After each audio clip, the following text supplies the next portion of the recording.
In the last episode, I gave a little run through about the case study that we're going to be looking at for the next couple of episodes. Hopefully, not more than 3 or 4. Now, for those of you who are if this is your first time listening to the podcast, then catch the previous episode and it will bring you up to speed. So, this case study that we're looking at, the title that we used when we were at the Tech Hub was Finding Customers Who Can Afford You. Now, a word on definitions. For those of you who are old listeners, you already know the distinction that I'm about to make.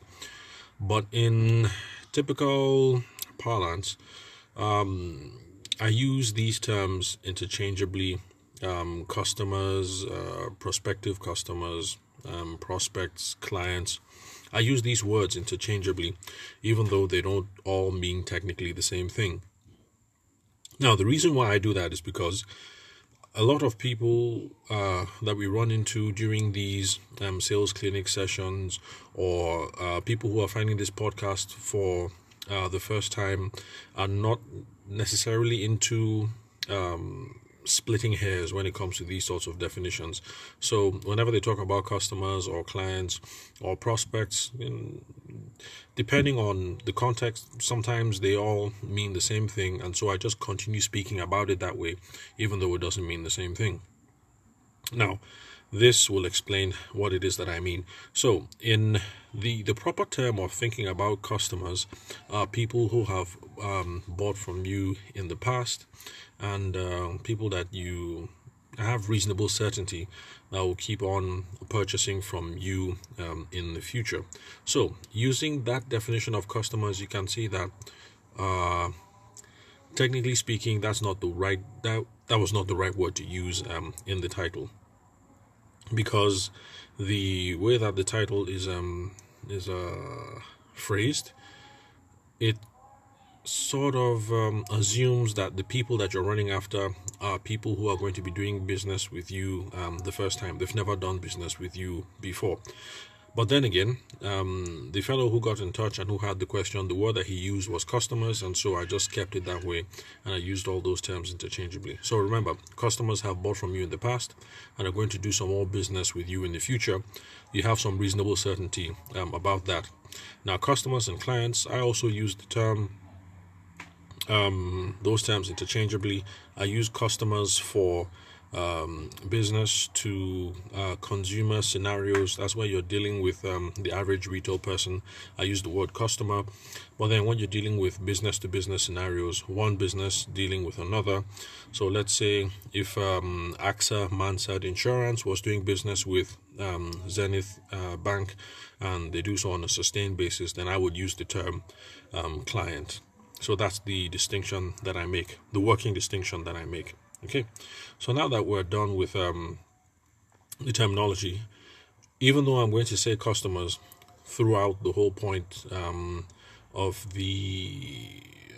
throughout this podcast and the future episodes, I'm actually, what I have in mind or rather what the fellow who asked the question during the sales clinic, what he had in mind was prospects or prospective customers. So that's what we should be thinking about. How do we find more prospects? Okay, now the background, like I mentioned, the fellow's name was Godwin, and the company is G Power Tech, an alternative power company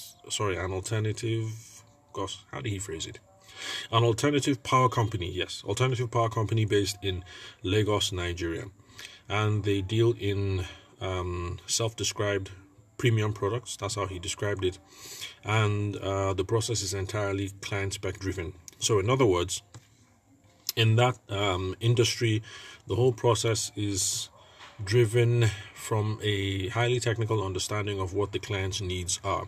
So you go into the client's house or his warehouse or his office or whatever, and you check the number of electric points, the number of TVs and fans and air conditioners and fridges and what have you, and that determines the optimum power setup. Of course, it's quite different from those of us in the wedding space. Wedding work isn't spec driven. In fact, my partner, my video partner Shegun, he would go as far as to say that we deal in vanities, and I guess in a sense I would have to agree. Anyway, that's beyond the scope of what we're supposed to be discussing today. So this was their main problem, their main sales problems as G Power Tech, the CEO of G Power Tech. This is the main sales problem, as he put it. So they run into clients, and it looks like they're a good deal. They're all good to go, and they're going to work together, but they are looking for flexible payment options. Now, the good deal is G Power Tech has taken the next step and arranged for flexible payment options. That's financing with banks, and that's really a smart move. That's one way of cutting out the money objections. When people say they don't have money, you can say, oh, there's no big deal, we've already worked up these financing options with so and so banks. If you have an account with them, this is how we're going to proceed. You can go on it through hire purchase or blah blah blah.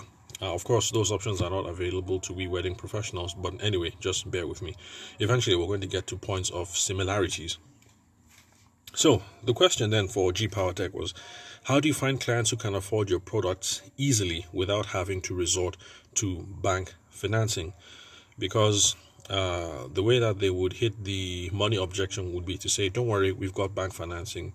And then what does the average Nigerian say? Bank financing is too much of a hassle. Let me think about it. Let me discuss with my wife, my brother, my mother, my uncle, on and on. And from there, they go ghost, and eventually it fades.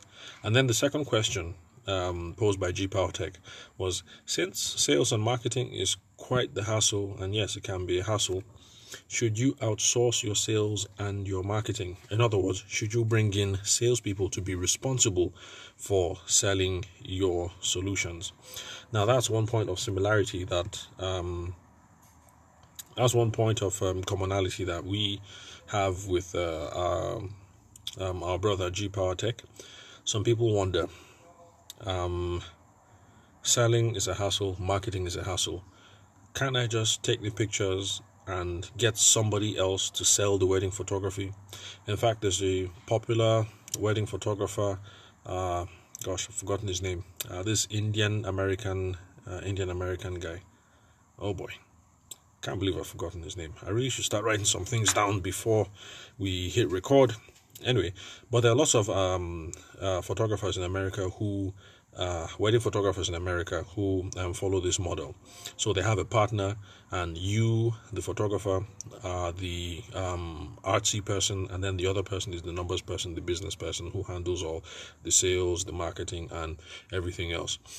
And I haven't heard of any wedding planners abroad or in Nigeria who follows that sort of model, but basically it's something that people do. So that was the question: should you bring people in to be responsible for doing the selling, and then you handle all the technical aspect? So you handle the photography, you handle the cakes, you handle the makeup, whatever it is. So in this case, that was G Power Tech's question. Yes, can I get people to do all the selling, and then I will just go there and then hook up the solar panels, the inverters, the batteries, the what have you? So please follow G Power Tech on Instagram. The handle is, well, as pronounced, G Power Tech, no space, no underscore, no dash, no nothing. So it's G Power and then TECK, Tech, all in small caps. So for those of you who are based in Lagos and you need energy solutions, you might be a good fellow to reach out to. Caveat emptor, beware, I haven't done any in-depth